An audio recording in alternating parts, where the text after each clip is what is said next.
atención de la puérpera. Después vamos a tener la charla de lactancia materna y después vamos a tener 2 charlas corticas que son la del control de los 3 días del recién nacido, el control de los 3 días de la puérpera. Y nos quedaría solamente pendiente las 2 charlas de anticoncepción. Entonces voy a iniciar la presentación. Denme un segundo.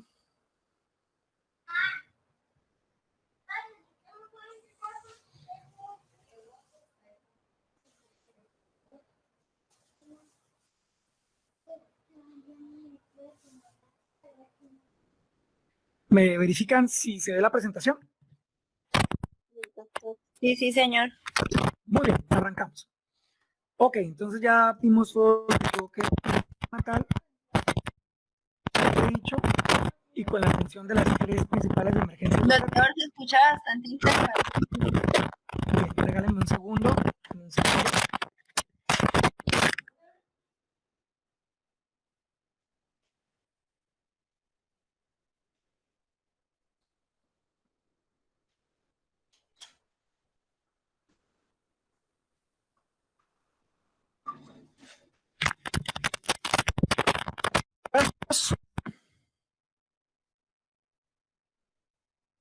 ¿Se escucha mejor igual, chicos? Ahora sí, doctor. Sí, bueno, muy bien. Entonces, vamos a hablar de la atención del cuidado del recién nacido, considerando el escenario de un parto normal de bajo riesgo. Entonces, es la intervención individual número 10 de la subruta de atención materno-perinatal. Bien, la atención individual 11ª es la atención de complicaciones perinatales y postnatales del recién nacido. Si ustedes revisan la resolución, en realidad ella lo que dice es que como tal no hay un protocolo establecido, sino que hay que referirse a la guía de práctica clínica que maneja la complicación perinatal o postnatal del recién nacido, diferente a la atención de emergencias obstétricas que en la resolución sí está explicadito qué hacer en cada emergencia. Entonces, en la atención de las complicaciones perinatales o postnatales del recién nacido, ¿sí? Yo voy a hablar con el doctor Samuel, tengo que escribirle, por favor el monitor le escribe que lo que es el manejo de cada una de estas patologías escapa a este semestre, o sea, no es del alcance de este semestre, sino del semestre entrante que es pediatría, porque está establecido en Colombia, hay unas guías de práctica clínica de manejo de complicaciones, pero pues de verdad que son de pediatría. Entonces, manejo periponatal de recién nacido con depresión respiratoria. Bien, chicos, ya cambié el proveedor de... Me dicen si ya se escucha mejor.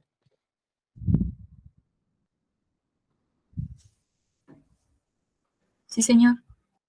Ah, bueno, muy bien. Si es que el internet de... Acá es mejor el internet del celular que el internet del fijo. Bien, vamos a continuar. Entonces, presentación positivas, listo. Les decía que para las complicaciones del recién nacido, no para la atención inicial del recién nacido, sino para la atención de complicaciones del recién nacido, escapa este semestre y van a ver en pediatría. ¿Sí? ¿Qué hacer con el recién nacido? ¿Tiene alguna complicación? La verdad, eso escapa ya este semestre. Yo hablo del profesor Samuel y el monitor, por favor, recordar que la atención individual 4.11, ¿cierto? Que son 12 guías de práctica clínica, la atención de las complicaciones perinatales y postnatales, no fue vista en clase y por ende no entra en el previo del primer corte. Sí, porque para cada una de estas hay guía, pero esto en realidad va a ser visto en pediatría. El manejo postnatal del recién nacido hijo de madre con ruptura de membranas, ¿sí? El manejo del recién nacido hijo de madre con placenta previa, sangrante, la atención del niño hijo de madre con hepatitis B, sífilis, toxoplasma. Esto ya son patologías congénitas que tienen que ser vistas en el semestre de pediatría. Entonces, vamos a ver solamente la atención del recién nacido y no la atención del recién nacido complicado, del recién nacido sano. Muy bien. Entonces, en el anexo 10 van a encontrar las recomendaciones de salida para padres y madres y familiares de los recién nacidos. Esas recomendaciones deben darse a todos los, ¿cierto? Los padres en el momento del ingreso. Bien, La atención del recién nacido comprende el conjunto de procedimientos para el acompañamiento y la asistencia a los recién nacidos y sus familias, ¿cierto? En el momento del paso de la vida intrauterina a extrauterina, lo que nosotros llamamos la adaptación neonatal. Esa transición, vamos a ayudar, apoyar al recién nacido durante esa transición. Idealmente, los nacimientos deben ser institucionales. En caso de que el niño haya nacido en parto domiciliario, al niño deben realizársele todas las intervenciones aquí escritas. Eso es muy frecuente, sobre todo con los venezolanos. ¿Sí? Tuvieron partos domiciliarios, partos extrainstitucionales, y las mujeres, las madres, nos hicieron control prenatal. Y cuando llega el recién nacido con nosotros, por X o por Y motivo, supongamos que se puso amarillito, que tiene hiperbilirubinemia. ¿Se acuerdan que hablábamos que no dejábamos pasar tanto tiempo sin pinzar el cordón porque pasaba mucha sangre al feto, ¿cierto? Al recién nacido, y el recién nacido no puede metabolizar bien los desechos de los glóbulos rojos, la bilirrubina, y la bilirrubina entonces intoxica al niño porque le afecta a los ganglios basales. Entonces hemos dicho, por ejemplo, que viene una señora a consulta porque su hijo de 7 días de nacido está ictérico, está muy amarillo. Y preguntamos, señora, ¿dónde nació el niño? No, el niño nació en la casa. ¿Y usted se hizo control prenatal? No, no me hice control prenatal. A ese niño debemos realizarle todas las intervenciones aquí descritas. Por ejemplo, no sabemos si ese niño tenga VIH, porque la mamá no se realizó control prenatal. Entonces, a esa hay que decirle, mire señora, el momento del parto usted se le hubiera hecho un VIH. Como no tenemos eso, pues vamos a realizarle los exámenes de VIH, de sífilis, de hepatitis B. Entonces, así el niño, ¿cierto?, haya nacido hace menos de un mes extrainstitucional, debemos realizarle las intervenciones o verificar que la adaptación sea la adecuada. Bien, entonces el objetivo es apoyar, conducir o inducir el proceso de adaptación a la vida extrauterina del recién nacido y minimizar la posibilidad de presentar complicaciones.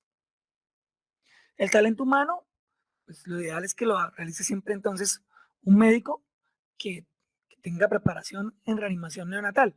Cuando uno se gradúa, chicos, para poder trabajar en casi todas las partes del país, si uno trabaja en el servicio de urgencias o hospitalización, le exigen que uno haya hecho el curso de ACLS, BCLS, y si uno va a trabajar en urgencias pediátricas o hospitalización pediátrica, le exigen que uno haya hecho el curso de reanimación pediátrica.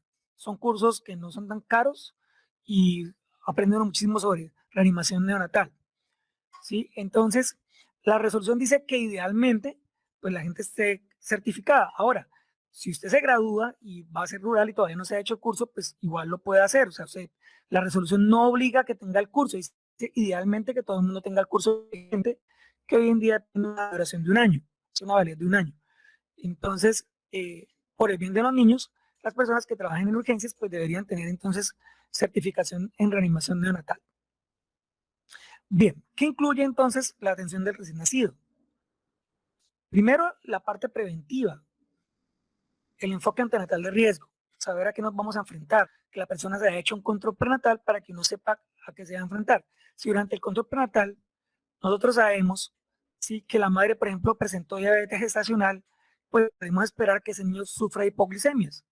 Entonces, ustedes van a decir, ¿cómo así hipoglicemia? Sí, porque el niño no sufre de diabetes en la madre y el exceso de azúcar, de glucosa que hay en el torrente circulatorio materno hace que el niño produzca en exceso de insulina para compensar esa hiperglicemia que le causa la madre. Entonces, cuando el niño nace y ya no hay aporte a través de la circulación placentaria hacia el niño, ¿cierto?, de glucosa, pues el niño entonces está acostumbrado a tener la insulina alta y hace hipoglicemia. Entonces uno siempre debe tener un enfoque basado en riesgo, en prevención de riesgos. Atención del recién nacido en la sala de partos, cuidados durante las primeras 24 horas de edad, decisión del egreso hospitalario, entrega de recomendaciones previas al egreso, diligenciamiento de la historia clínica perinatal, expedición del carnet único de salud infantil y el egreso hospitalario, cierto, propiamente dicho.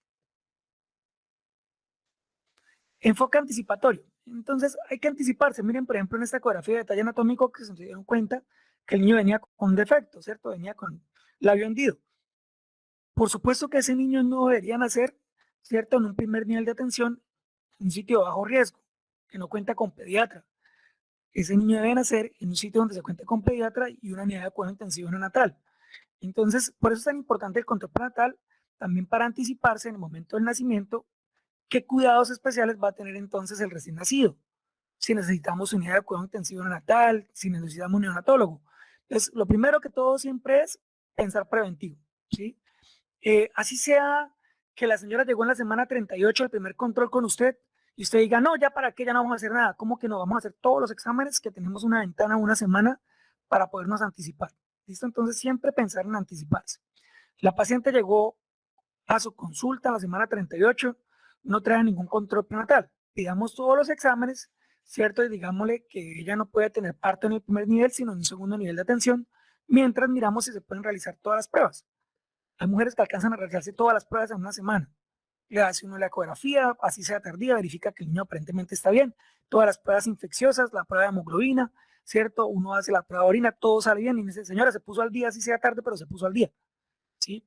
Entonces, siempre tratar de realizar todas las pruebas, así sea tardío, y anticiparnos al, a los posibles riesgos. Bien, conducir exitosamente el paso de la vía intrauterina a la vía en el ambiente exterior. Entonces, nos anticipamos en el riesgo y que el parto, ¿cierto? Durante el parto no haya sufrimiento fetal. ¿Cómo hay sufrimiento fetal? Porque se acuerdan que en el trabajo de parto dijimos que estábamos auscultando la frecuencia cardíaca fetal, ¿cierto? Regularmente, y que lo hacíamos también durante el expulsivo. Si el trabajo de parto seguía bajo el partograma y el trabajo de parto es normal y durante el expulsivo tomamos la fetocardia y todo está bien, estamos haciendo que el niño nazca de la mejor manera. Pero si no estamos pendientes de la fetocardia durante el trabajo de parto en el expulsivo, pues puede hacer que el niño venga deprimido, no nos dimos cuenta y el niño ha sufrido asfixia intraparto. Bien, entonces, ¿cuál es la secuencia propuesta por la resolución de atención en la sala de partos? Primero, limpiar la vía aérea. Segundo, secar al recién nacido. Tercero, observar la respiración, el llanto y el tono muscular que nos dan la puntuación de Apgar, ¿cierto? Cuarto, pinzar el cordón umbilical y cortarlo. Quinto, presentar el recién nacido a la madre contacto piel a piel. Sexto, iniciar la lactancia materna antes de la primera hora, ojalá antes de los 30 minutos. Séptimo, limpieza de las secreciones de la boca nuevamente si es necesario, si no, no. Octavo, valoración del ARGAP, ¿cierto? El ARGAP se valora al minuto, a los 3, a los 5 minutos, a los 10 minutos. 9, realización de la escala de Sedgman-Anderson para dificultad respiratoria si es el caso. 10, identificar al recién nacido. 11, realizar la profilaxis umbilical, ¿cierto? 12, profilaxis ocular. 13, profilaxis de la enfermedad hemorrágica al recién nacido con aplicación de vitamina K. 14, examen físico neonatal inicial. 15, toma de las medidas antropométricas. 16, toma de muestra de sangre de cordón para mensajes especiales. 17, revisión de la placenta. 18, completar los datos de identificación del recién nacido. 19, registrar los datos en la historia clínica. Y 20, entregar el certificado de recién nacido vivo. Yo sé que soy gris, doctor, pero eso está muy largo, ¿no? Tranquilos, eso lo hace uno en 5 o 10 minutos y lo van a ver en sala de partos, ¿sí?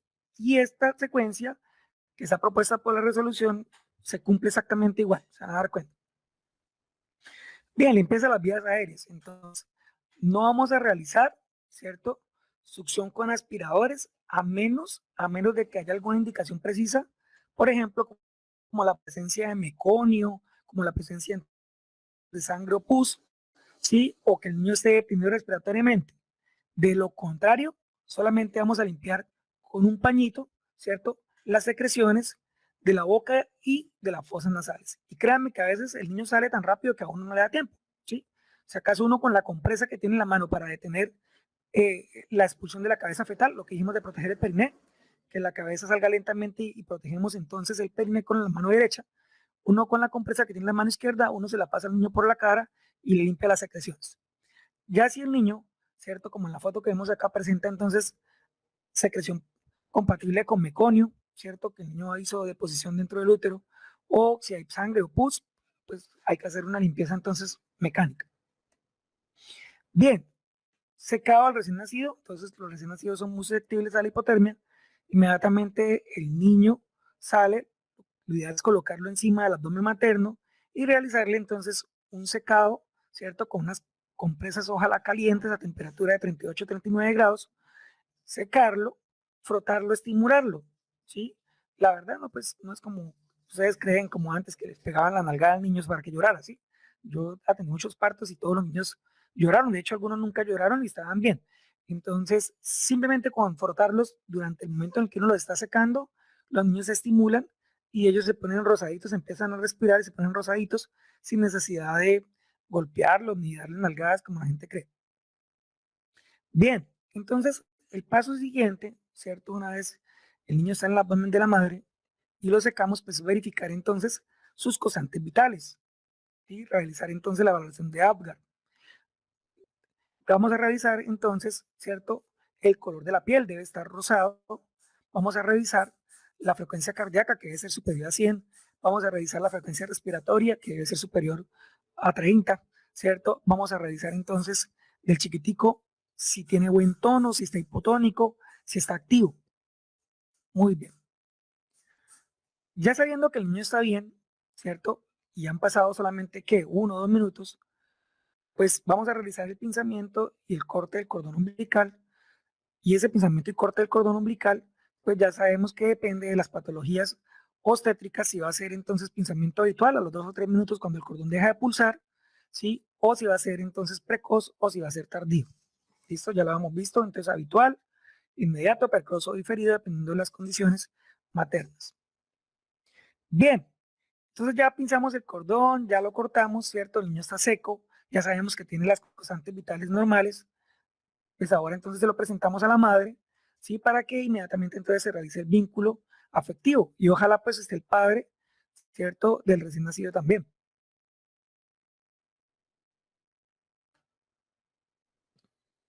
Un segundo acá.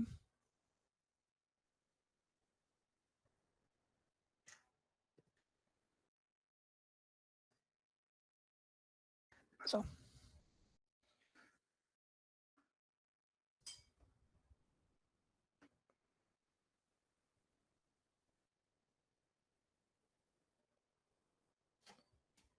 Ok. Bien.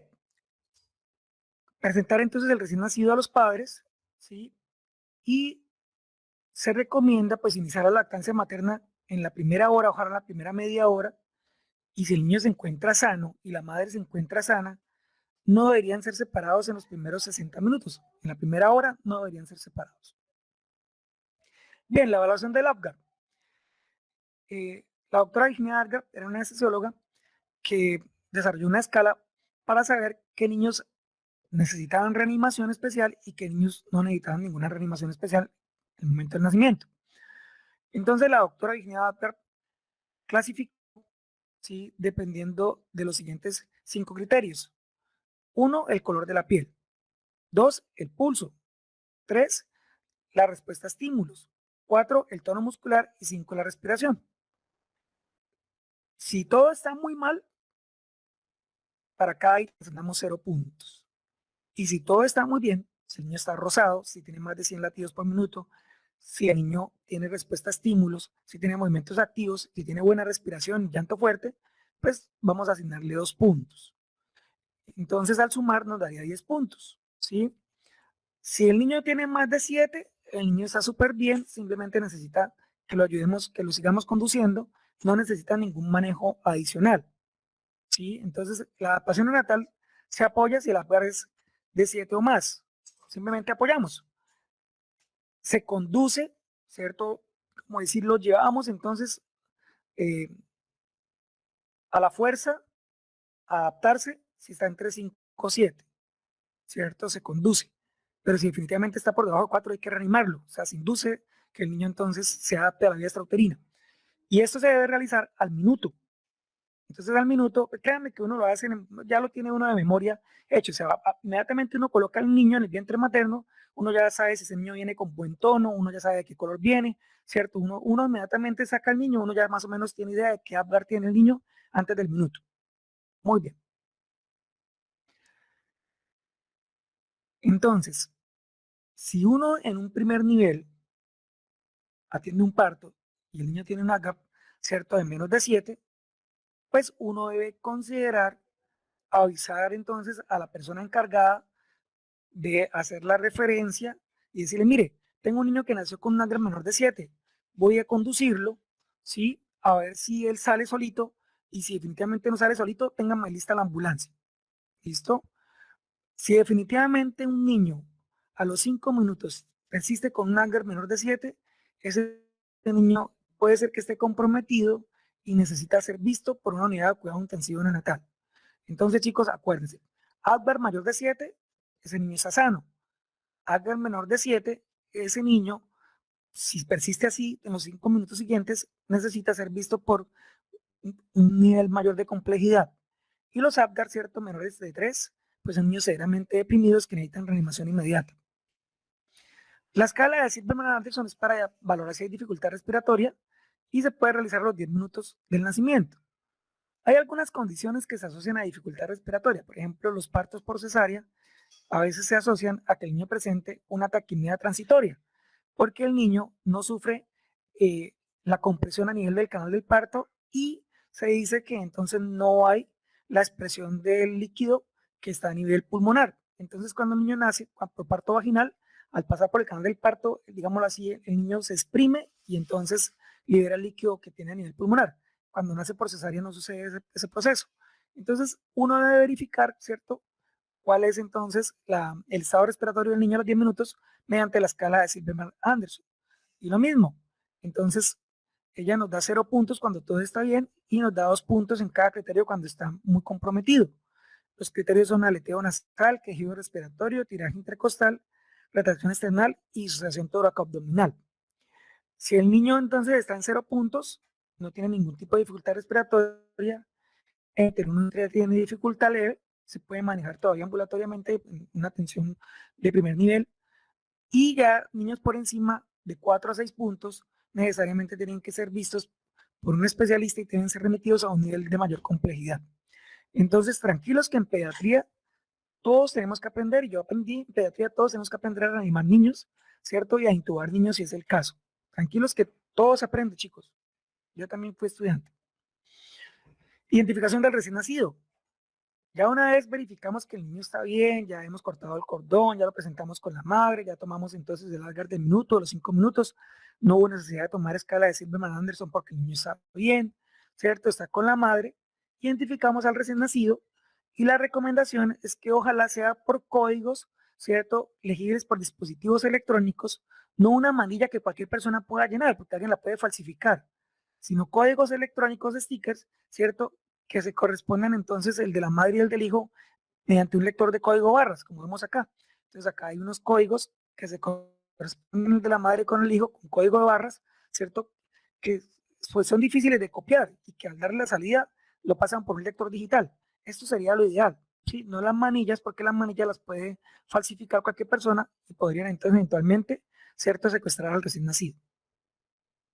Realizamos la profilaxis umbilical para evitar entonces la onfalitis. Entonces, ¿qué nos dice la guía? Que usemos un antiséptico a base de clorexidina o de yodopodidona, ¿sí? Teniendo en cuenta retirar el exceso de antiséptico para que no lesione la piel del menor, solamente va a ser a nivel del muñón umbilical. La profilaxis ocular para evitar entonces infección por clamidia o gonococo si la madre estaba colonizada, ¿sí? Vamos a utilizar entonces una solución de yodopodidona o vamos a utilizar tetraciclina o eritromicina o nitrato de plata, pero este último es irritante. Entonces vamos a realizar profilaxis ocular para evitar la presencia de conjuntivitis, ¿cierto?, por gonococo o por clamidia. También vamos a hacer la profilaxis de la enfermedad hemorrágica del recién nacido. Vamos a utilizar 1 miligramo de vitamina K en recién nacidos a término y 0.5 para niños prematuros o con peso menor a 1500 gramos. Y con esto vamos a evitar, ¿sí?, la enfermedad hemorrágica del recién nacido. Es que normalmente pues, para la producción de la vitamina K se necesita de bacterias intestinales que el recién nacido hasta ahora está adquiriendo y puede hacer que el niño no produzca adecuadamente la vitamina K y presente hemorragia tardía. Realizamos un examen físico inicial, un examen breve, verificar que el niño está bien, que no hay malformaciones evidentes, ¿cierto? Identificamos el sexo, ¿sí? Para informarle a los padres que el niño está bien. Ese no es el examen completo, estamos hablando de que estamos apenas en sala de partos. Todo eso lo estamos realizando en sala de partos, estamos esperando el alumbramiento materno y mientras tanto estamos realizando esto en la misma sala de partos donde está la madre, estamos realizando todo esto. Tomamos las medidas antropométricas, ¿cierto? Peso, talla, perímetro cefálico, perímetro torácico, perímetro abdominal. Y también tomamos la muestra para tamizaje neonatal. En Colombia ustedes saben que desde hace años está aprobado el tamizaje neonatal para más o menos 7 enfermedades, ¿sí? La más común, o sea, lo que todos conocemos es que tamizamos para evitar que los niños sufran de hipotiroidismo congénito. Entonces, pero también tamizamos para otras enfermedades, errores innatos del metabolismo. Y esto es cubierto pues, eso lo cubre el plan obligatorio de salud. Entonces, en todos los hospitales de Colombia, cuando nace el niño, toman muestra de sangre de cordón umbilical y en el papel filtro correspondiente se envía entonces al laboratorio los tamizajes. Y el paciente, la familiar, el paciente, la madre del paciente o algún familiar del recién nacido, debe posteriormente, casi siempre son 15 días después o 20 días después, debe reclamar los resultados.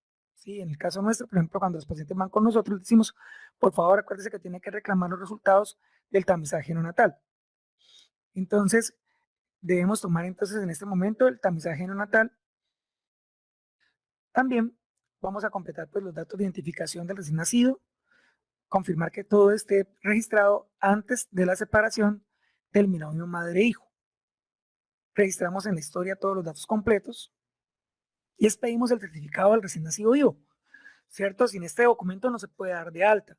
Este es el registro de que el recién nacido es una persona que tiene un registro jurídico. Bien, durante las primeras 24 horas, si fue parto normal y si la paciente, la madre está bien, pues el paciente, entonces el recién nacido va a estar con nosotros, ¿sí? Si la madre no está, si no tuvo que ser llevada a cuidado intensivo la madre, si no tuvo que ser llevada a otro sitio, va a estar madre con hijo alojados en las primeras 24 horas postparto normal. Y cuando es cesárea, si no hay complicaciones, 48 horas. Entonces, lo primero que van a hacer en las primeras 24 horas ustedes es verificar el apego cierto materno y verificar que se inicie la lactancia materna. Ahora sí, ya estando en sala de recuperación o en sala de hospitalización, vamos a realizar un examen completo al recién nacido. Vamos a realizarle al niño control cada 6 horas hasta su egreso. Entonces, chicos, al recién nacido le vamos a realizar control cada 6 horas mientras está hospitalizado hasta su egreso. Se le va a realizar al niño una pulsoximetría pre- y postductal, miembro superior derecho versus miembros inferiores.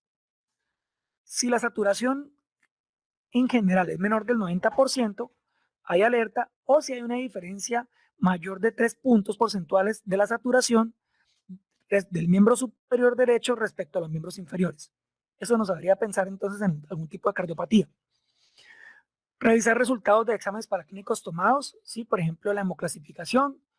En el momento en que el niño nace, clasificamos porque se necesita para registro civil y porque es necesario. Revisamos también la hemoglobina. Casi todos los sitios donde nacen los niños les hacen de una vez un hemograma, ¿cierto? Hemoclasificación.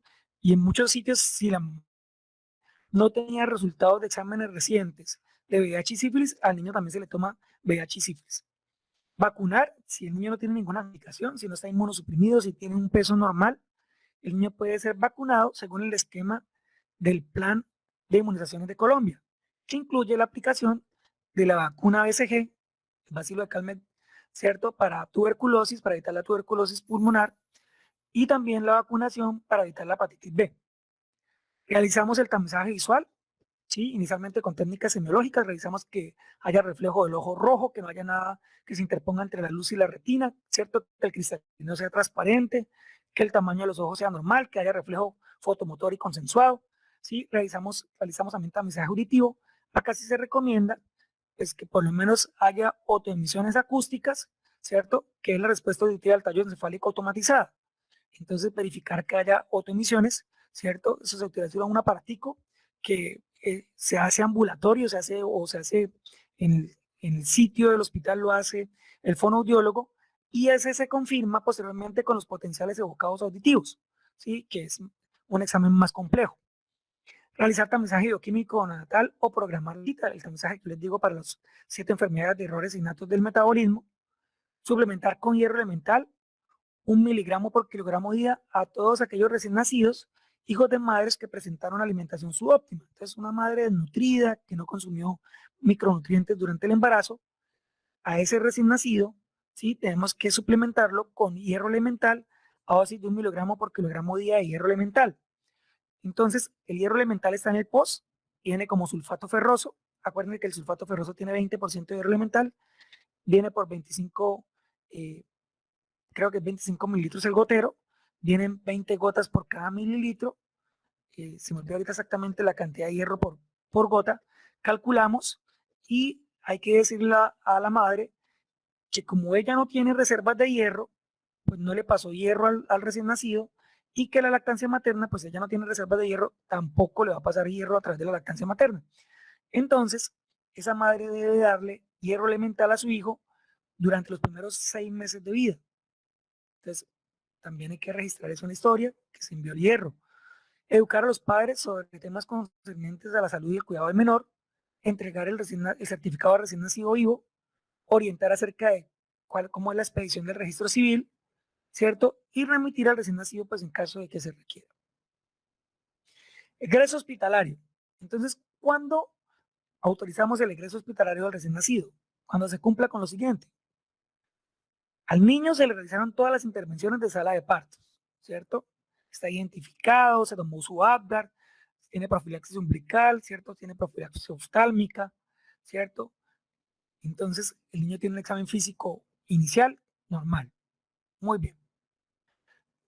Vamos a dar de alta si a los padres se certifica, ¿cierto? Y se deja por escrito en la historia que se entregaron las recomendaciones de cuidado para padres y familias. Bien, que un certificado de recién nacido, ¿cierto? En la historia registramos que el número consecutivo de registro se dio.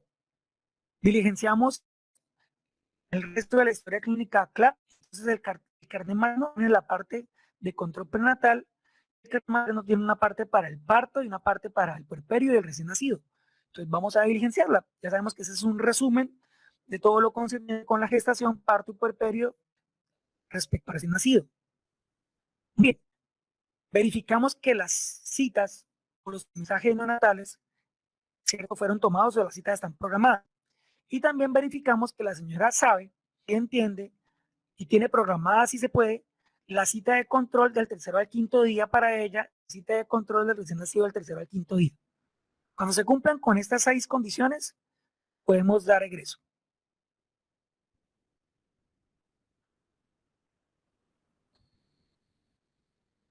Bien, entonces criterios para egreso hospitalario: recién nacido con examen clínico normal, ¿cierto? Se controlan sus riesgos de complicaciones, el niño se alimenta adecuadamente, ¿cierto? Se verificó que está amamantándose adecuadamente, por lo menos tiene que haber tenido en las 24 horas una micción y una deposición, la pulsoximetría es normal por encima del 90% en total y no hay diferencia mayor del 3% respecto al miembro superior respecto a los miembros inferiores. ¿Cierto? Ya se solicitaron las citas de tamizaje, ya se solicitó, la señora sabe que tiene que asistir a una cita del tercero al quinto día, ya sabemos que la madre tiene sus exámenes de control prenatal normales y de parto normales, ¿cierto? El niño está vacunado, no hay riesgos psicosociales para el niño en el momento de la salida, porque en el lugar que va a vivir lo van a cuidar bien, ¿cierto? Al niño le vamos a dar salida siempre en horas de la mañana, no en horas de la noche, y pues verificamos que la señora, los padres entiendan la importancia de asistir a los controles. Entonces, esta fue la charla, ¿sí?, de la atención del recién nacido en el momento de sala de partos y en las primeras 24 horas.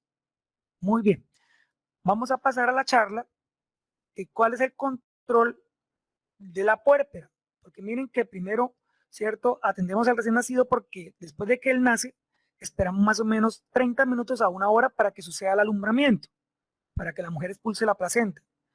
Y mientras pasa ese momento, pues hemos hecho todas esas intervenciones del recién nacido. Entonces vamos a pasar al control de la puérpera.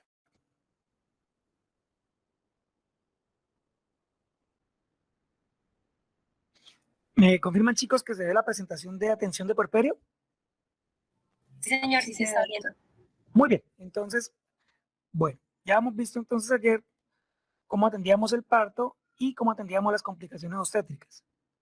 Supongamos que el parto fue normal, ¿cierto? No hubo complicaciones obstétricas. ¿Cuál es la atención del puerperio normal? Bueno, entonces, es la intervención número 8 de la subruta materno-perinatal. Y para ella, pues debemos utilizar los anexos, el anexo 4, que es la escala de presión postnatal de Edimburgo, ¿cierto? El anexo 5, que es la escala obstétrica de alerta temprana, el anexo 9, que es la evaluación de la técnica de lactancia, ¿cierto? Y pues también dijimos acá en este caso, el anexo 11, que es la clasificación de riesgo tromboembólico de la paciente en puerperio. Dijimos que esta escala de clasificación de riesgo tromboembólico no solamente es para la puerpera, sino también para la gestante. Muy bien. La resolución 3280, buscando equivocarse a favor de los pacientes, ha determinado, pues, de modo, digámoslo así, no arbitrario, sino diferentes conceptos académicos, que los tiempos del puerperio son diferentes a lo que está registrado en los libros clásicos. Entonces, ¿qué es el puerperio? El puerperio, pues, simplemente es la recuperación, ¿cierto?, de las adaptaciones que la mujer presentó durante el embarazo, las adaptaciones de su cuerpo, las adaptaciones fisiológicas. Algunos procesos se recuperan en días, otros se recuperan en semanas, otros en meses, y algunos nunca se recuperan. ¿Sí? Voy a poner un ejemplo. La sobredistensión del piso pélvico. Eso posiblemente nunca se recupere. La principal causa para tener relajación pélvica en la vida es haber estado embarazada. Entonces, el puerperio sería como la reversión de aquellas adaptaciones fisiológicas que se pueden revertir. En promedio decimos que a las 4 o 6 semanas, pues ya el cuerpo de la mujer ha revertido la mayoría, ¿cierto?, de los procesos.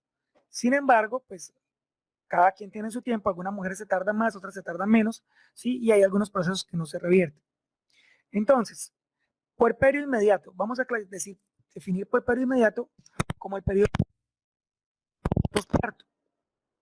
Normalmente uno dice, en los libros clásicos uno lee que puerperio inmediato serían las primeras 24 o 48 horas. El puerperio inmediato en la resolución está comprendido desde las 2 horas y 1 minuto hasta las 48 horas postparto.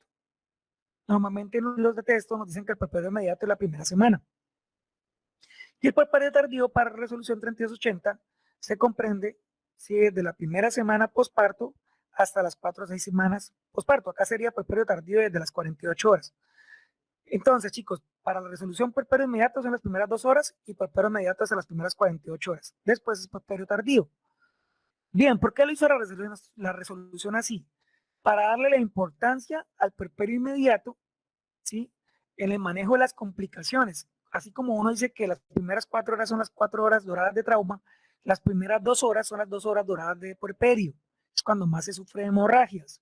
Entonces, la resolución lo que quiere es que en las primeras 2 horas de puerperio, las pacientes sean vigiladas que no presenten hemorragia. Listo. ¿Y por qué el puerperio inmediato hasta las 48 horas? Porque hasta ahí, hasta las 48 horas, iría más o menos, ¿sí?, la hospitalización de una paciente que fue sometida a cesárea de bajo riesgo. Entonces dijimos, para una mujer que tuvo parto normal, por lo demás sana, 24 horas. Pero si era adolescente menor de 15, 48 horas de hospitalización, ¿cierto? Entonces, en primer nivel, estaríamos verificando 24 horas solamente porque nosotros atendemos en primer nivel partos, ¿sí? Y en segundo nivel, se tendrían que verificar mínimo 48 horas para aquellas mujeres que fueron sometidas a cesárea programada sin complicaciones. Bien, entonces, ¿qué es lo que nos interesa durante el puerperio? ¿Cierto? Detectar a tiempo las complicaciones y tratarlas, ¿cierto? Ya les dije a ustedes que esto tiene que ser enfoque preventivo. Si yo sé que la paciente tenía sobredistensión uterina porque tenía polidramios, pues yo qué voy a esperar, que sangre, ¿cierto? Porque las fibras están distendidas, las fibras musculares. Entonces, ¿yo qué voy a hacer? Manejo activo, ¿cierto?, del alumbramiento, y voy a utilizar profilaxis uterotónica, ¿cierto?, con oxitóxicos y masaje. O sea, yo ya tengo que, previamente, según las condiciones de la paciente, anticiparme al riesgo. También vamos en el puerperio, ¿cierto?, antes de dar de alta, a brindar asesoría en cuanto a la lactancia materna a brindar asesoría en cuanto a la anticoncepción, porque hay mujeres que no se les brinda la asesoría o no se les inicia el método anticonceptivo y quedan en embarazo en los meses siguientes. Bueno, entonces lo que les decía, pues ocurre la principal causa de muerte en países en vía de desarrollo, que es la hemorragia, ocurre en las primeras 2 horas.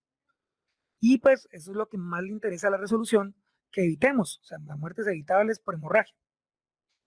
Entonces, si en la primera media hora, ¿cierto?, la mujer expulsa la placenta y no hay ninguna hemorragia, pues la mujer pasa de recuperación, ¿cierto?, con su recién nacido y se apoya a la lactancia materna y se realizan todas las actividades del recién nacido que dijimos, ¿sí?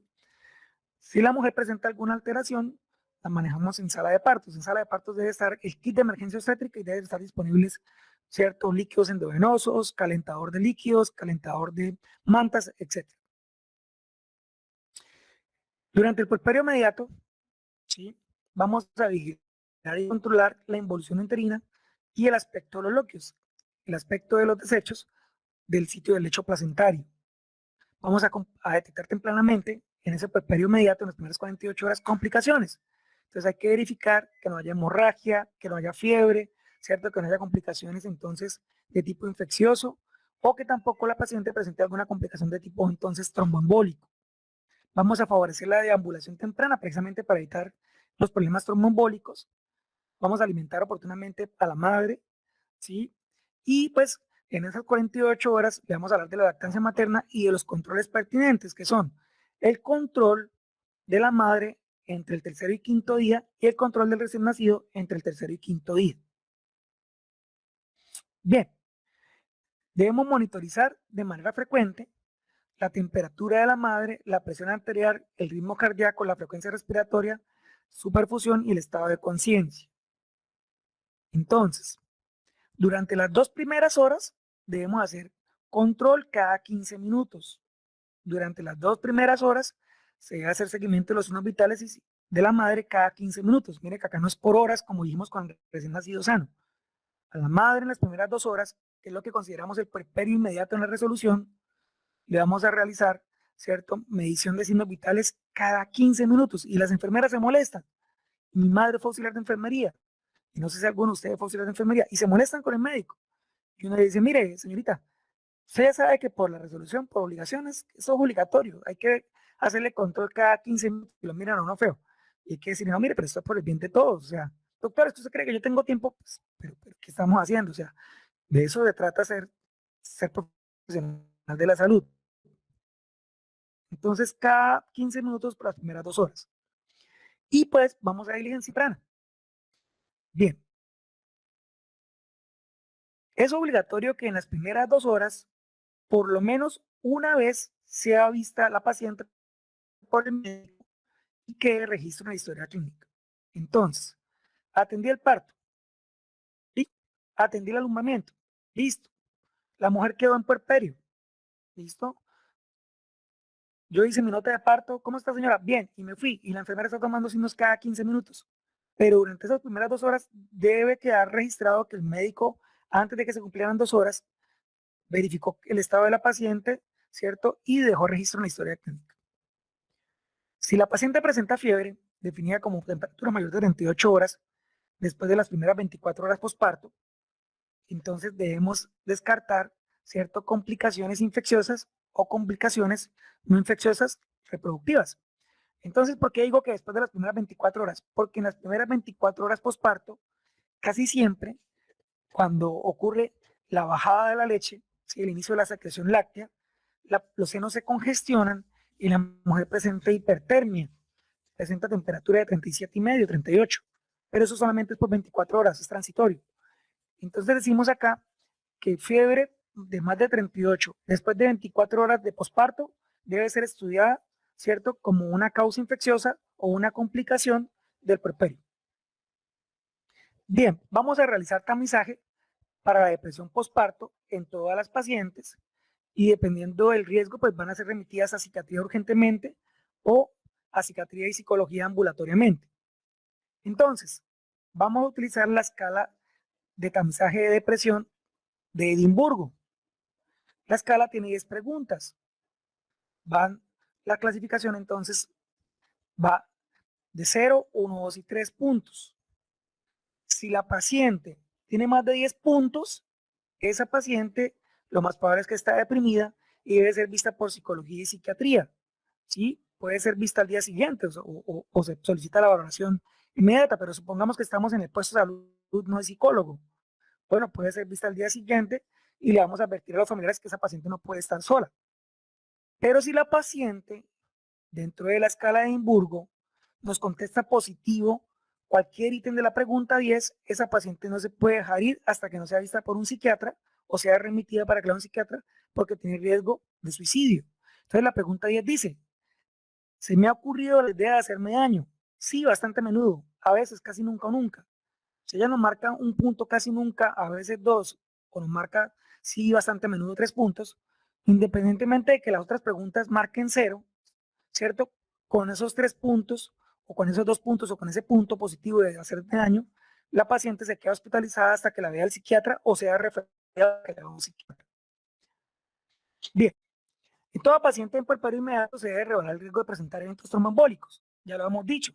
Entonces, en el anexo, según la resolución, está la clasificación para el riesgo tromboembólico y la conducta a seguir, si es profilaxis no farmacológica o si es profilaxis farmacológica, y el tiempo de esa profilaxis. También antes de la alta hospitalaria es el momento de verificar que la paciente tenga las vacunas completas y si no las tiene, pues el momento de completar el esquema. Y también pues es el momento, en el caso de las negativas, RH negativas, ¿cierto? Presentaron IUS con RH positivo, de realizar la inmunoprofilaxis para evitar que se sensibilicen al RH positivo. Bien, en cuanto a los entuertos, que son las contracciones del útero después del parto y que son dolorosas, pues, ¿qué nos dice la resolución? Que no está contraindicado el uso de AINES durante el puerperio.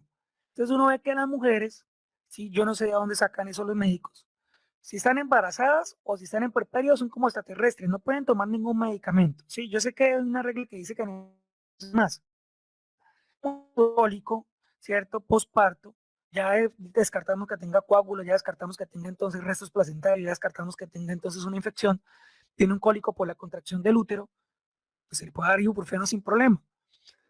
Sí, 600 miligramos cada 6 horas o acetaminofén, 1 gramo cada 6. Pero por favor denles algo, o sea, así sea para efecto placebo. Lo que no puede hacerse es decirle a la paciente, no, embarazada o lactando no te puedo dar nada, tienes que aguantarte el dolor. Eso no es de verdad humano.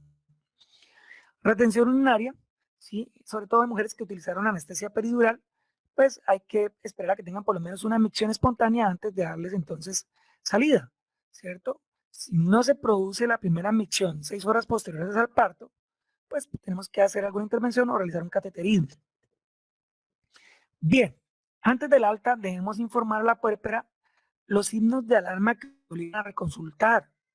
Si presenta loquios de mal olor, ¿qué es loquios? Pues la pérdida genital después del parto. Se presenta sangrado abundante con coágulos. Normalmente el útero produce una antifibrinolizina que evita que se produzcan coágulos. Pero en el caso de sangrados abundantes, la antifibrinolizina no es suficiente y se producen coágulos. Entonces, cuando una mujer, así no está embarazada, nos dice que tiene hemorragia genital con coágulos, el sangrado es muy abundante. También si presenta síntomas premonitorios, porque ustedes ya saben que el trastorno hipertensivo tipo preeclampsia no solamente ocurre durante el embarazo, sino que también puede ocurrir intraparto y puede ocurrir posparto, en la primera semana posparto.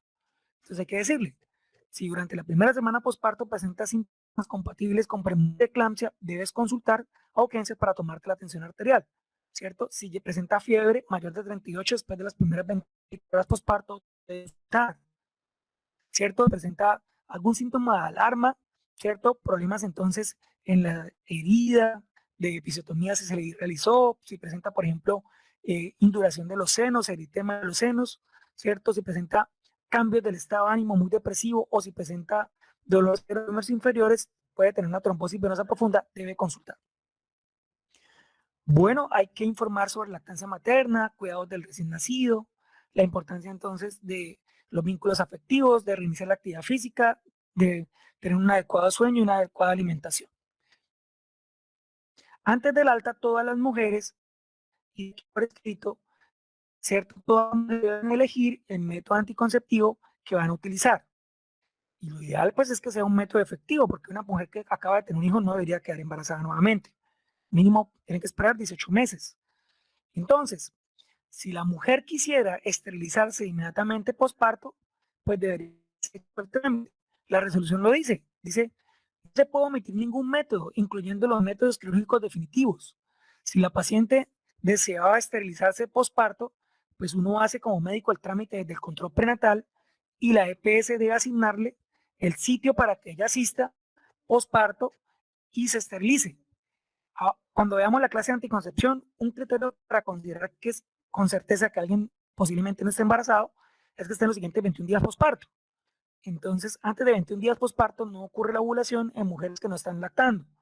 Entonces, en los siguientes 21 días, la mujer debería ser esterilizada, ¿sí? O inmediatamente va a tener el alta de la clínica en el pueblo, pues debe salir anticoncibiendo con la ampolla trimestral de progestágeno, ¿cierto? Con implante subdérmico, tiene que haber recibido entonces la inserción del DIU de cobre o el DIU medicado, etc. Muy bien. La anticoncepción en el puerperio, pues se las voy a adelantar, lo vamos a ver en la clase de anticoncepción. Durante el puerperio no utilizamos métodos a base de estrógenos, porque los estrógenos elevan el fibrinógeno y ya les dije que durante el puerperio el fibrinógeno está elevado, por eso es mayor riesgo de trombosis. Y está elevado pues para evitar la hemorragia postparto. Entonces, si utilizamos en una mujer, ¿cierto? Que tiene elevado el fibrinógeno, un método que también aumenta el riesgo de trombosis, pues estamos haciendo una mala práctica. Entonces, durante el puerperio podemos utilizar métodos hormonales a base de solo progestágeno, ¿sí? La ampolla trimestral, las tabletas de todos los días, el implante del brazo de progestágeno, el DIU medicado de progestágeno que está fuera del POS, ¿cierto? También podemos usar el DIU con cobre, ¿sí? Y pues los preservativos siempre como doble protección. Entonces, la paciente del control prenatal debe definir con qué anticoncebir en el puerperio. En el momento del alta del puerperio debe quedar claro con qué va a anticoncebir. O sea, no es opcional, ¿cierto? Es sí o sí que usted la convenció de que se va anticoncibiendo. Bien. Y ahora, chicos, voy a hablarles acerca del control postparto de las 72 a las 120 horas y el control del recién nacido en la cita de las 72 a 120 horas. Entonces, tenemos una madre que tuvo un control de embarazo. Lo ideal sería así. Tenemos una madre que hizo preconcepción y decidió quedar en estado de embarazo, estaba enterada de sus derechos sexuales y reproductivos, quedó en estado de embarazo, no optó por la interrupción voluntaria de embarazo, decidió continuar con la gestación. Hicimos un control prenatal, ¿cierto? Adecuado, de mínimo 7 10 citas según si era nulípara o multípara. Se atendió el parto normal, no complicado. Se hicieron todas las intervenciones de cuidado del recién nacido durante la sala de partos y durante la hospitalización. Y se hicieron todas las intervenciones de cuidado de la madre en el momento del parto y en el puerperio. Y vamos a dar de alta. Dimos de alta previamente verificando en la lista de chequeo que se cumplen con todos los requisitos. Y uno de esos requisitos es decirle, señora, usted y su hijo deben asistir a una cita de control a las 72 o 120 horas, ¿cierto? Posparto o posnacimiento.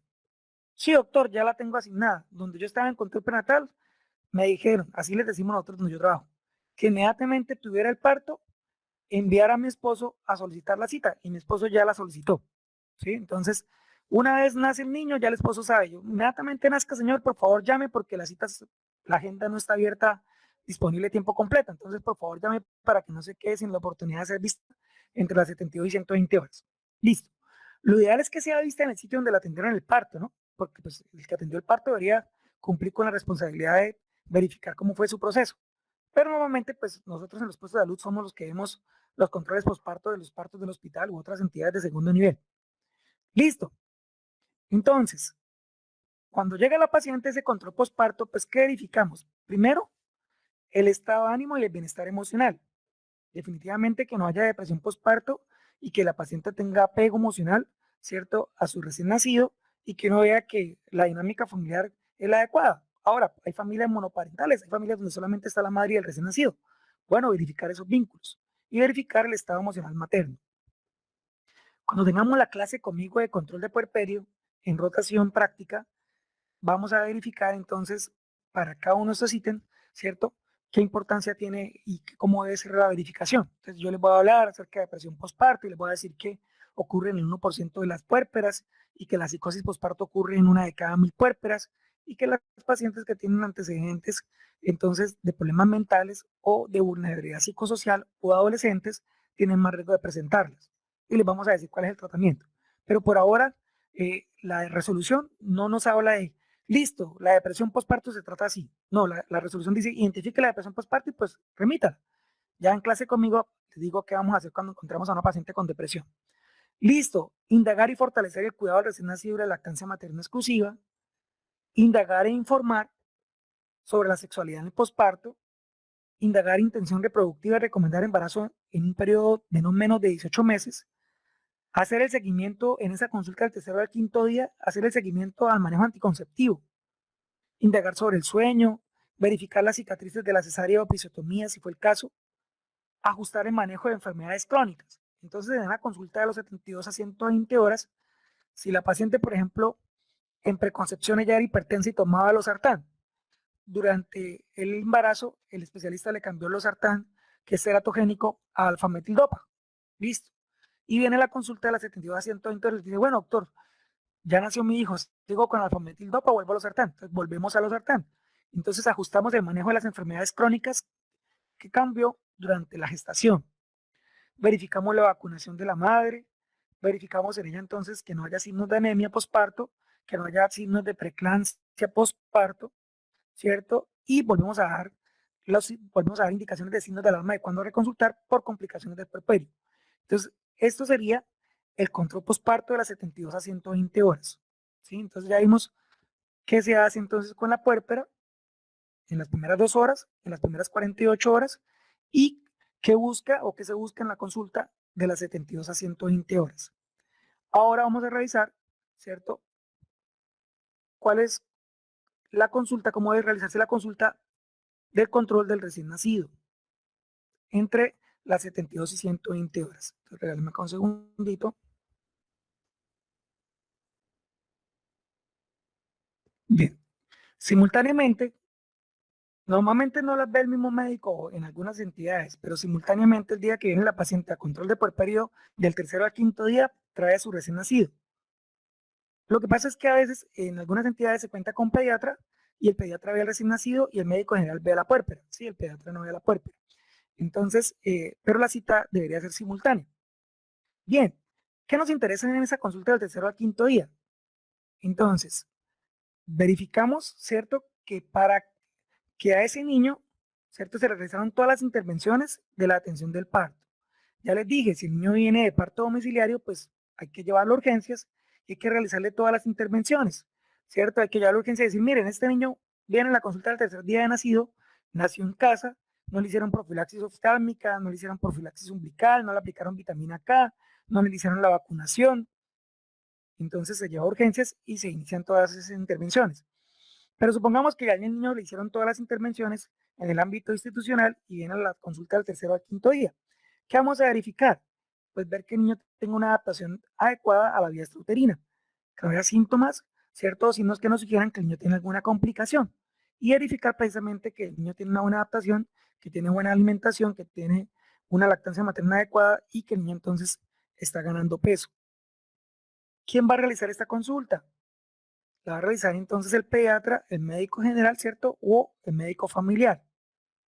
Para esta primera consulta del recién nacido, no se corresponde, ¿cierto? Con la enfermera jefe.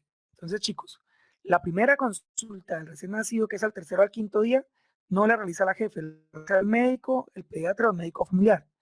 Y la consulta de control de puerperio del tercero al quinto día tampoco la realiza la enfermera jefe, ¿cierto? La realiza el médico o el ginecólogo. Muy bien. La consulta se recomienda que tenga como mínimo una duración de 30 minutos, porque el médico debe verificar la lactancia materna, ¿sí? Y pues se recomienda hacer una consulta entre el tercero al quinto día y las demás consultas que necesite el niño si encontramos alguna alteración. ¿Qué incluye? La consulta de control ambulatorio, la expedición y registro del carnet único de salud infantil. Si no se entregó en el momento del egreso hospitalario, tenemos que entregar el carnet de salud infantil y la inscripción en el programa de visitas domiciliares para casos especiales.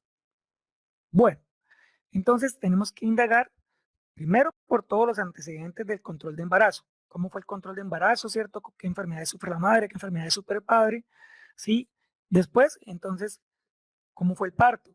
¿Cierto? ¿Cómo fue la adaptación del niño?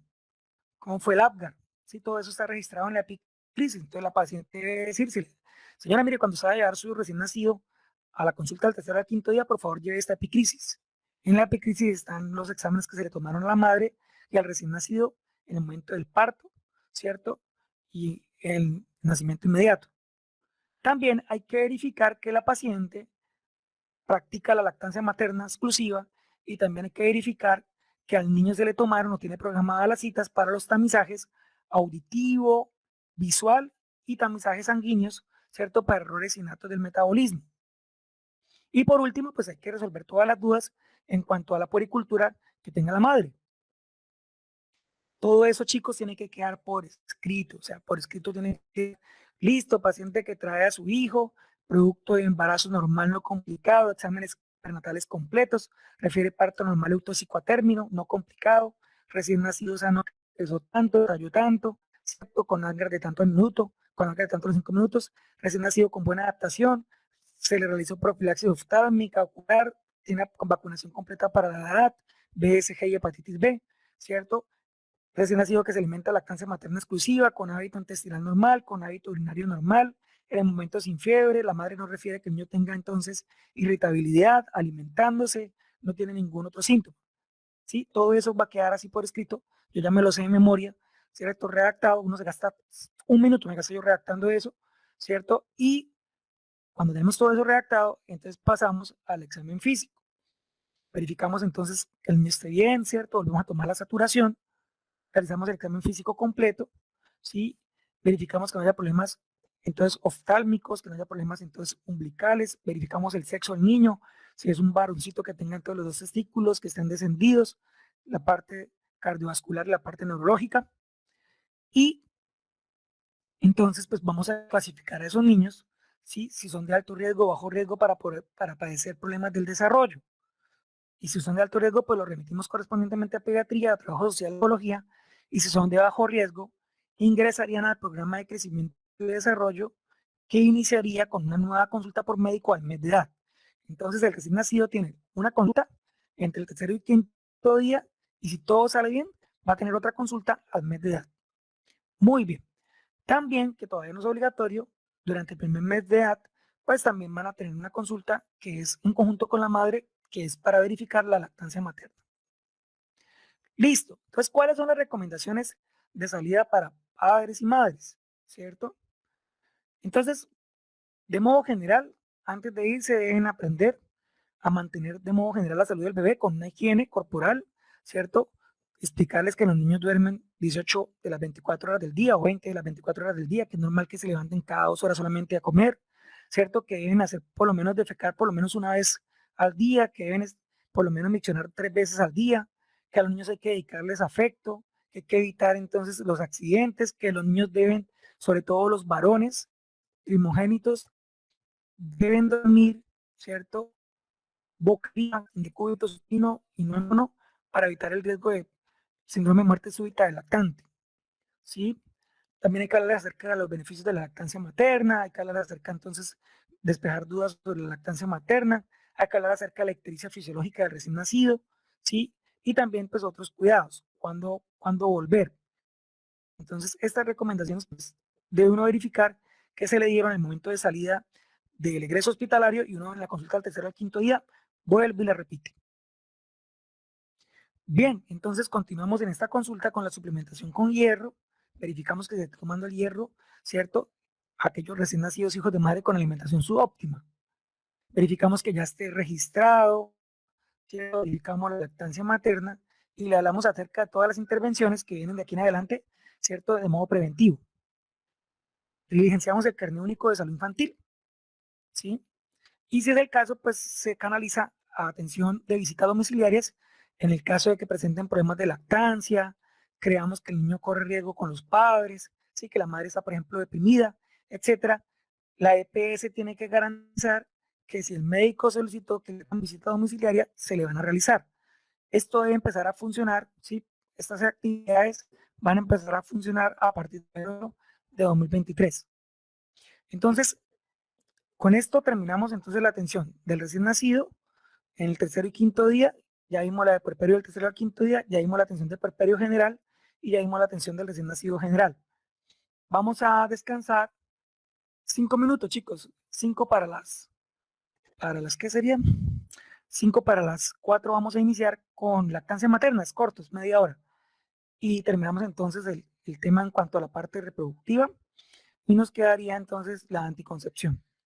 Entonces, chicos, regálenme 5 minutos.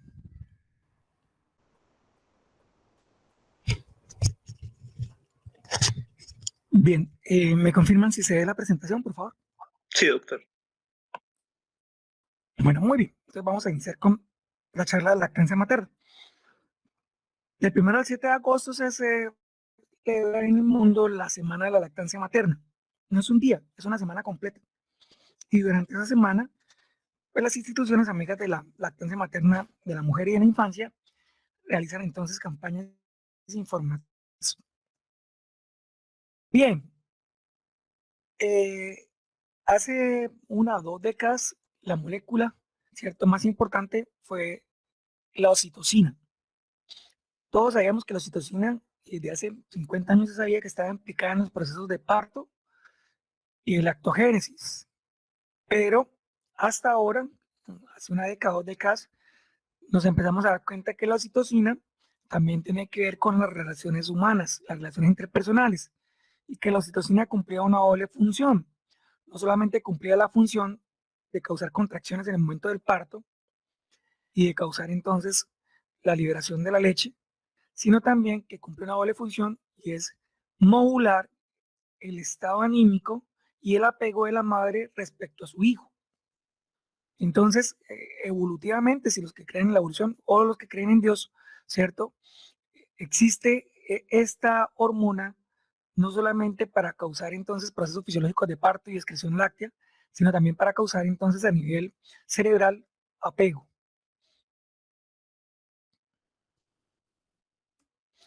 Bien, entonces, ¿qué nos dice la resolución en cuanto a la lactancia materna?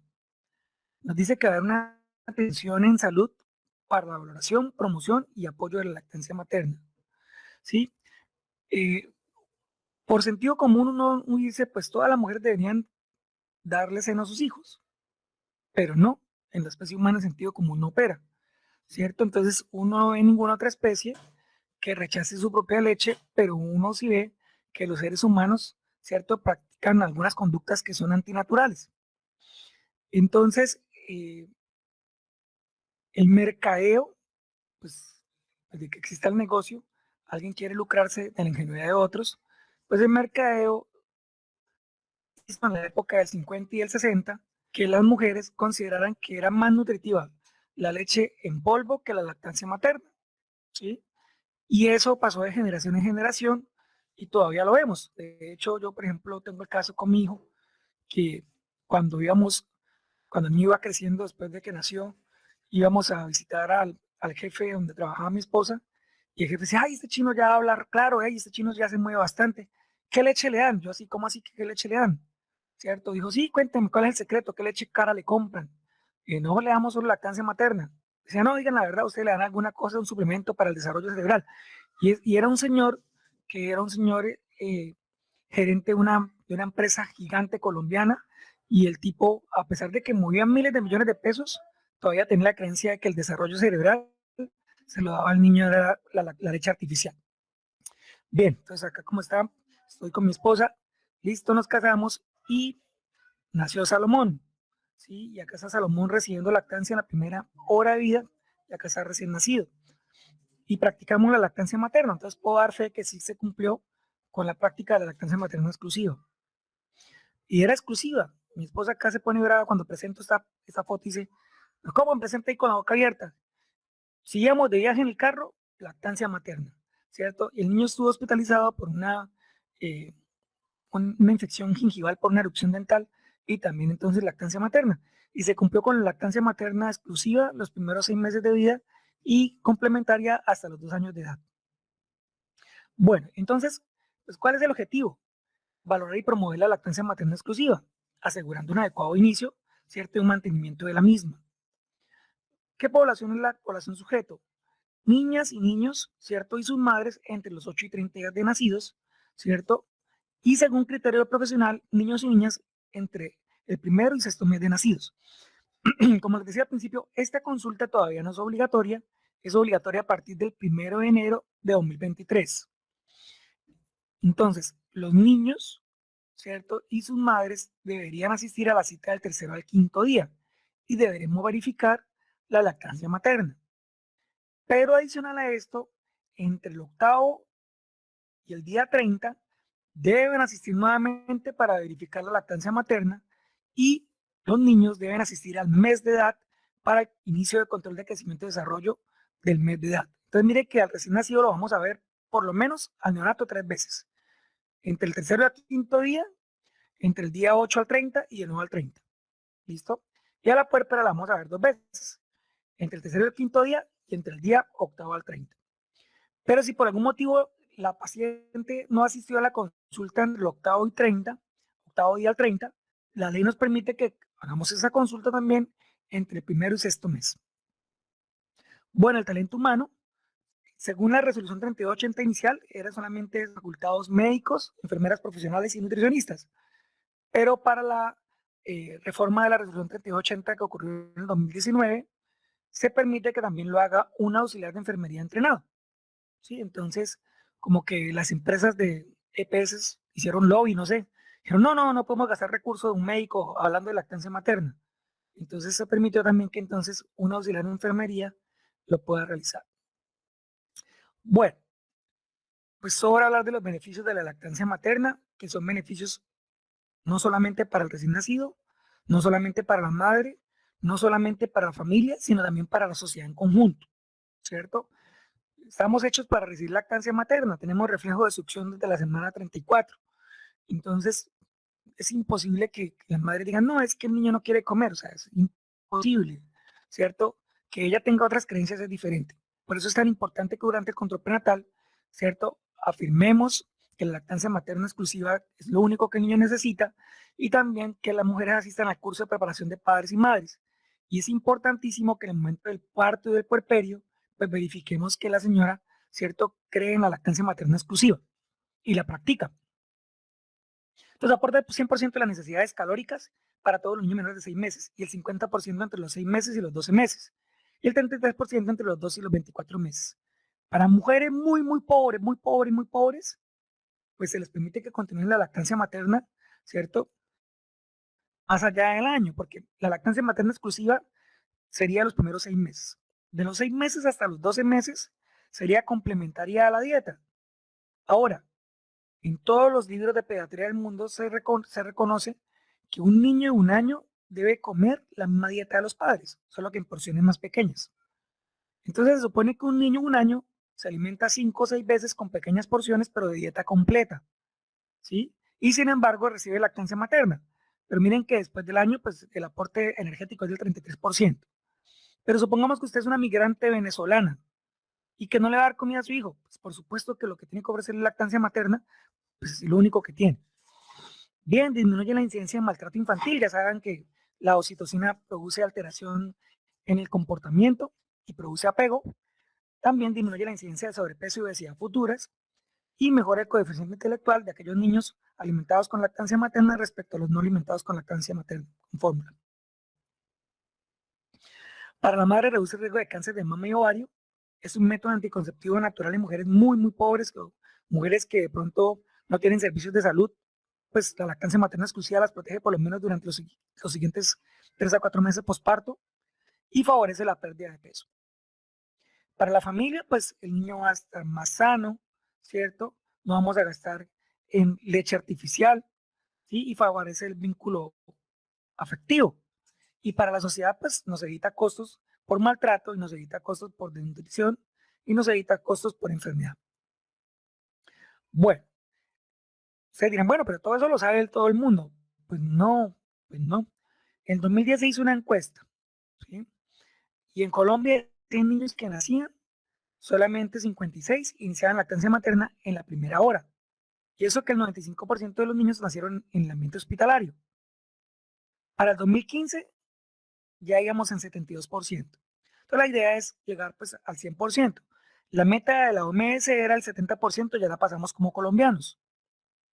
Y en cuanto a la lactancia materna exclusiva durante los primeros 6 meses, ¿sí? Solamente 1 de cada 3 niños fue alimentado exclusivamente. Entonces estamos en una meta del 30, estamos cumpliendo con 36%, cuando la meta de la OMS es que por lo menos el 50% de los niños reciban lactancia materna exclusiva los primeros 6 meses. Y la duración como tal, completa, del periodo de lactancia en Colombia es muy corto, porque las mujeres empiezan a trabajar. Y la mayoría de las mujeres en Colombia que trabajan, trabajan informal, no trabajan formalmente y no tienen derecho a licencia de maternidad. Entonces, la mayoría de las mujeres colombianas que trabajan, trabajan en oficios informales, ¿sí? O trabajos formales, pero no les pagan salud, pensión, y las pacientes no tienen derecho entonces a licencia de maternidad. Entonces, esas pacientes se van a trabajar cuanto antes y pues al niño lo alimentan con fórmula. Y es triste porque, por ejemplo, el promedio pues llega solamente a 1.8 meses de lactancia materna, ¿cierto? Región Caribe no llega ni al... Y en las zonas andinas se llega por lo menos a 2.7 meses. La duración de la lactancia materna es de 14.9, ¿cierto? En las zonas rurales, la lactancia materna sí se prolonga más, miren, 19 meses, ¿sí? Entonces, estamos en deuda con los chicos y estamos en deuda con las mujeres. Con las mujeres porque ellas deberían tener contratos que les permitan gozar de la licencia de maternidad, ¿sí? Y pues con los chicos porque todos los chicos deberían recibir la lactancia materna exclusiva. Bueno, entonces, ¿qué hacemos durante la consulta? Realizamos una historia clínica pediátrica, revisamos entonces el crecimiento del recién nacido, verificamos la ganancia de peso, la ganancia de perímetro cefálico, le decimos a la señora que nos hable acerca de dudas en cuanto a la lactancia materna, les ponemos los beneficios, ¿cierto? Le explicamos cómo debe ser la lactación, le decimos, por favor, hagamos el ejercicio y ponga a mamar al niño. Y hablamos posteriormente de la alimentación complementaria y todo el proceso de la lactación. Pero lo más importante en esta consulta es verificar que la lactancia materna está establecida, ¿cierto? Y que se va a continuar mínimo los primeros 6 meses exclusivamente y mínimo hasta los 2 años como complementario. Bien, entonces, ¿qué recomienda la OMS? Que la lactancia se inicie en la primera hora de vida, ojalá en la primera media hora. Que el lactante cuando nace solo reciba leche de pecho, que no reciba ni agua, ¿sí? Que la lactancia se haga libre de demanda cada vez que el niño desee. Y que por ningún motivo, así sea con lactancia materna, no se utilicen biberones, tatinas ni chupetes, ¿sí?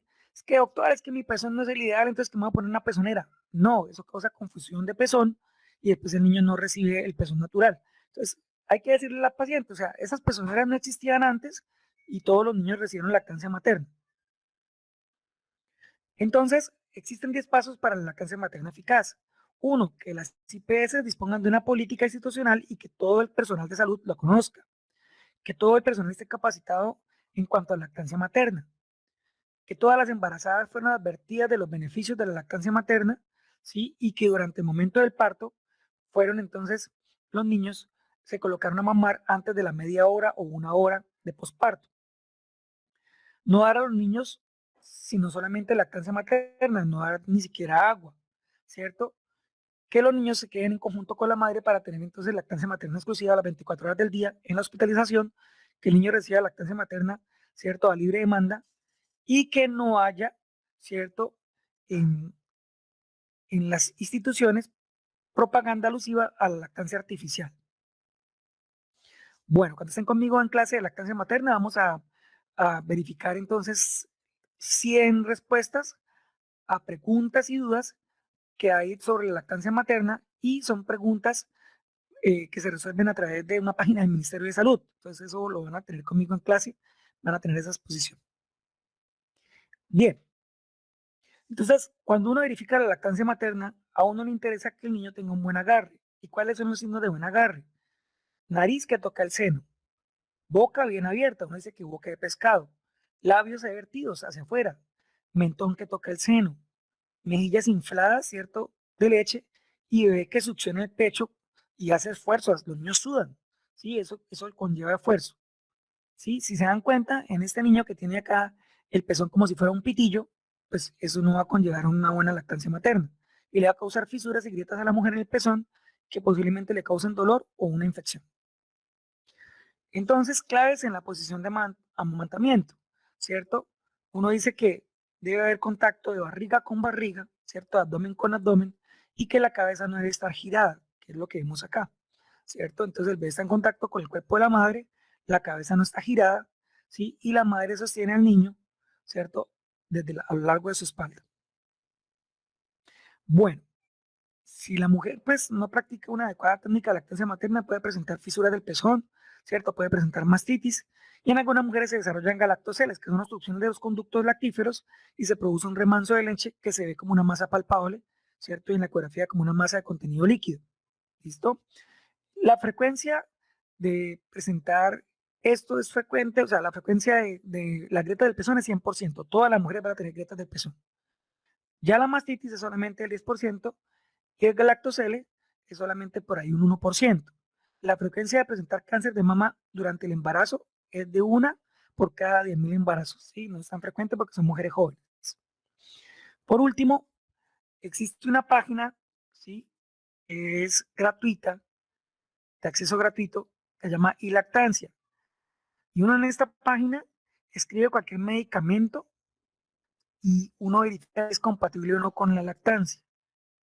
Y casi todos los medicamentos que yo he escrito son compatibles. Son muy raros los medicamentos que no son compatibles, ¿cierto? Si acaso los quimioterapéuticos para el cáncer, las cosas radioactivas. Entonces, bueno, acá me faltó. Acá, para terminar, decirles que en cuanto a VIH, en toda mujer que tenga VIH, el gobierno cubre los 12 meses de fórmula láctea. Hay que decirle a la paciente que no se preocupe, que no tiene por qué darle, cierto, lactancia a su hijo, así está indetectable, no se recomienda, y que va a ser suplida la lactancia con lactancia artificial y el gobierno cubre 12 meses de lactancia artificial. Y a esa mujer, pues en clase vamos a aprender, en clase conmigo de puerperio, vamos a aprender con qué medicamento se inhibe la lactancia, qué medicamento le damos a la mujer que tiene VIH para que entonces no produzca más leche, para que se seque la leche vulgarmente hablando, y entonces evitemos el riesgo de que el niño pueda consumir leche y contagiarse de VIH.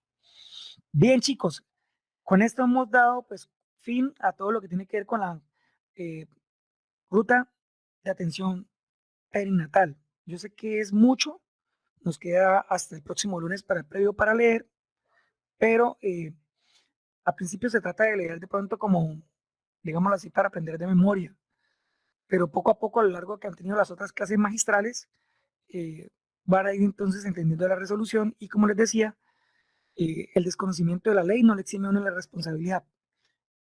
Iniciamos siempre este semestre con estas clases porque es obligatorio que usted conozca mínimo sí o sí lo de la resolución, que usted no se sepa del libro de texto de Williams, ¿sí? El manejo de la preeclampsia según el libro de texto de Williams, pero tiene que saberse el manejo de la crisis hipertensiva según la resolución 3280, ¿sí? Si no, lo van a juzgar por desconocimiento de la ley.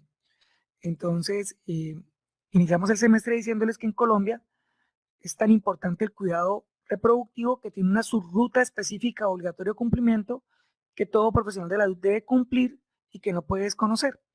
Y esa es la razón de este curso intensivo. Me quedaría entonces pendiente de la clase de anticoncepción, que es una clase también de unas 2 horas. Bien, chicos, dudas, preguntas, inquietudes. Profe, yo tengo una pregunta respecto a la inmunización con COVID-19. ¿En la lactancia materna no hay problemas o riesgos para el crío, para el bebé que tenga la madre, pues que ya está inmunizada completamente? No, mire, de hecho, en clase, cuando damos la clase de lactancia materna, en las clases de los semestres anteriores, lo que se ha publicado es que el sufrir COVID activo no contraindica la lactancia materna, ¿sí? La lactancia materna con tapabocas tanto en la madre y protector facial en el recién nacido. Entonces tengo una madre con COVID activo, es una madre del 80% de los COVID con síntomas leves o asintomáticas. La madre está en condiciones de dar lactancia materna. No se ha demostrado que el COVID, ¿cierto?, se transmita a través de la lactancia materna y se recomienda que la madre que tiene COVID activo, si ella puede lactar y si el recién nacido es sano, ¿cierto?, no tiene ninguna inmunosupresión, puede recibir la lactancia materna. Entonces, si con la enfermedad natural, si no hay ningún problema para dar lactancia materna, menos con la inmunización. Entonces, en este momento, en muchos países del mundo ya está aprobada la inmunización de mujeres embarazadas lactantes, y pues en Colombia estamos esperando que nos aprueben también ese tipo de inmunización, ¿no? Entonces, hasta ahora no se ha demostrado que el COVID sea teratogénico, y hasta ahora no se ha demostrado que el COVID afecte el curso del embarazo. Ya es diferente que la persona embarazada sea ese porcentaje que se van a complicar, eso es diferente. Pero hasta ahora, diferente a cuando nos pasó con la epidemia de Zika, no se ha demostrado que sea teratogénico ni que afecte el curso del embarazo. Todo lo que hay es anecdótico, si hay, por ejemplo, casos que dicen, ay, aumenta el riesgo de parto prematuro, pero en otros estudios se demostró que no. Entonces todavía no hay información 100% confiable para decir o que afecta el curso del embarazo o que es teratogénico. Vale, profe, muchas gracias. Ok, Daniel. Bien, ¿cómo se maneja el COVID en una embarazada? Igual que una mujer no embarazada, ¿listo? Es lo mismo, solamente que los medicamentos antibióticos para evitar la sobreinfección, pues que sean categoría B o máximo C de la FDA. De resto se maneja igual, con los mismos criterios de saturación, los mismos criterios entonces de frecuencia cardíaca, frecuencia respiratoria, temperatura, PAF y todo eso. Bien, entonces chicos, para que nos veamos mañana, unas 2 horitas, de nuevo me voy a pedir unas 2 o 3 horitas para terminar las clases intensivas. Yo voy a buscar, es que estaba en vacaciones y entonces fuera de casa, voy a ver si tengo unos archivos con unos resúmenes de la resolución. Un interno hizo esos resúmenes, yo le dije al que me permitiera compartirlos y él me ha dejado compartirlos. Yo se los consigo, se los envío para que los tengan el fin de semana y los lean, porque yo sé que es bastante tema para el previo del primer corte, ¿sí? Pero tranquilos que a todo el mundo le va bien, ¿sí? Porque ya ustedes empiezan a meterse en este cuento y como que dicen, ah, no, ya entendemos, entonces la preconcepción, la interrupción, y todo se va repitiendo dentro de la resolución, ah, listo, el control de prenatal, los exámenes que tienen que realizarse, y poco a poco es una cadena que uno de pronto al principio le parece difícil, pero después se da cuenta que no, que es sencilla. Vale, chicos, buen día. Vale, doctor. Muchas gracias, doctor. Buen día. Muchas gracias, doctor. Ok, hasta luego.